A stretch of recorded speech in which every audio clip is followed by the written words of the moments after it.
Hello traders and welcome to another video review. Today is Tuesday, August 22, 2023. Let's take a look at the Forex economic calendar for today. As you can see, there isn't many important data scheduled for release during the London session. We got CBI industrial trends orders from the UK scheduled for release at noon. And forecast is further deterioration in the industrial trends orders from -9 to -13.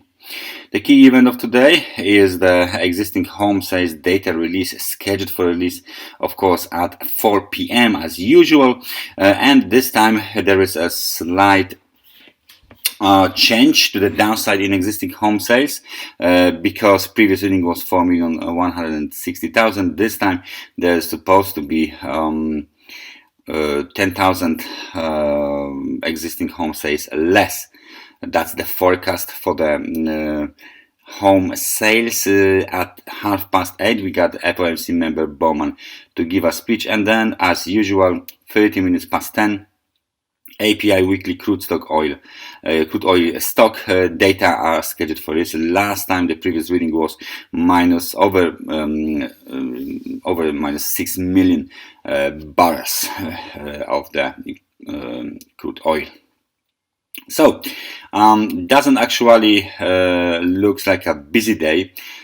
Nevertheless, we are going to do something with this situation here, and let's start with the review of the main pairs. I think the pretty good beginning would be the euro-dollar. Lots going on the euro-dollar. Let's take a look at the 4-hour chart. The 4-hour chart of the euro-dollar looks quite interesting, mostly because we are roughly looking at the very nice reversal to the upside from the lows at the level of, let me just take a look, 1.0878, and of course the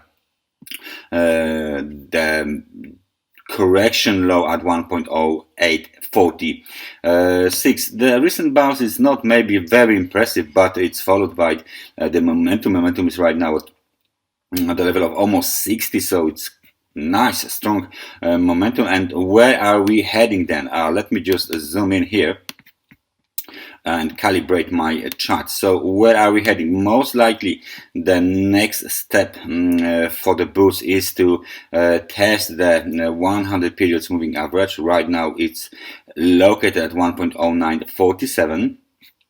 So that would be the next target. From the technical point of view, we got two targets here. We got more than two targets here that might be interesting for bulls.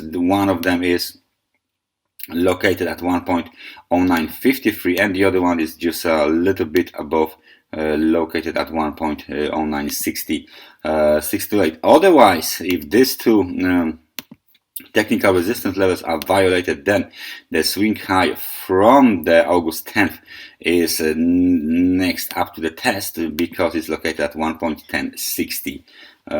So please consider this movement as a pullback or a correction during the downtrend, as long as this zone together with the moving average is not violated, then the outlook still remains bearish on the euro-dollar. We need a strong breakout to change the current sentiment from bearish to more bullish, of course. So euro-dollar looks like this. We should take a look at the euro-dollar, American dollar today.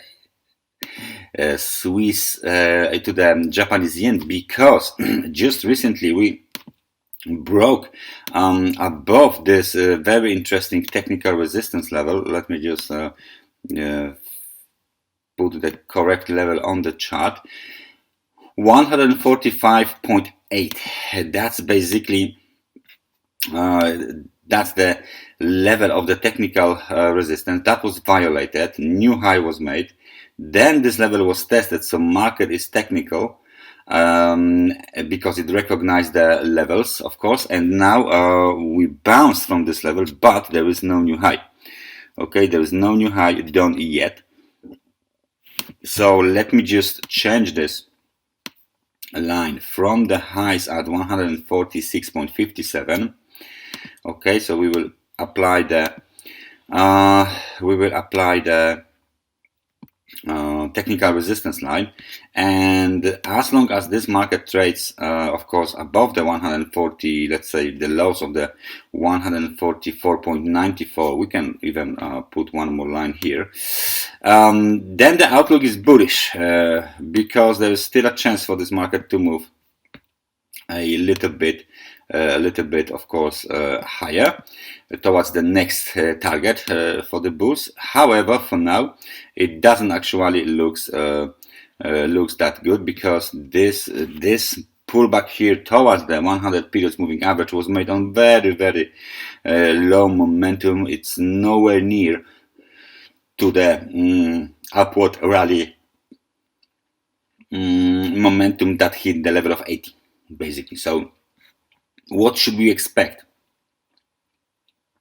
Any breakout below the, let's say, green zone, so it's a 145-ish, 144.94, means that the next target is the 50 periods moving average, 144.26. There is some sort of the technical support which is located very close to the 100 periods moving average, just below it, and this is the 143.90. Okay, so we got, let me just zoom in right now to the newest data, and we can clearly see that we got the one doji, pin bar doji, pin bar doji. So it looks like this. There is some kind of a pressure on the market participants just above the right now, just above the 50 periods moving average on the 4-hour chart. So this market might come down very soon and test the lower levels.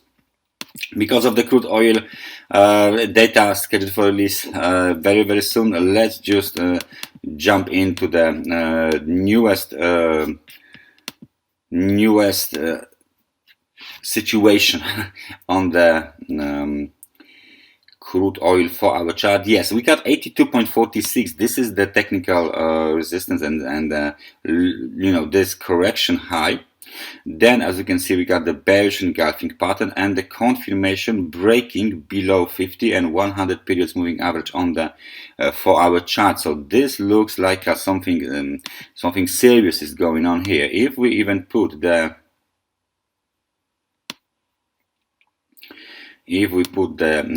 line here, okay, this is the short-term trend line. If we put the line here, then of course the outlook might still look like a bullish. However, any violation of this level of this trend line would be considered as the first confirmation of the temporary high that is in place, 82.46, and then of course the level of 79.67, 79.59 basically would be up for a test. Okay, so the momentum wise, 47 points, roughly around the level of 50 still. So there is no need to worry about the momentum. It looks like it is already moving lower, and it can confirm this outlook, the down outlook for the crude oil. So as long as there is no new high above 82.46, the outlook remains bearish for the crude oil. This is the leg A of the correction. Leg B, we are waiting for the leg C. That's everything from me for today. Thank you very much for watching this analysis, and I hope I see you guys next time. So take care and bye bye.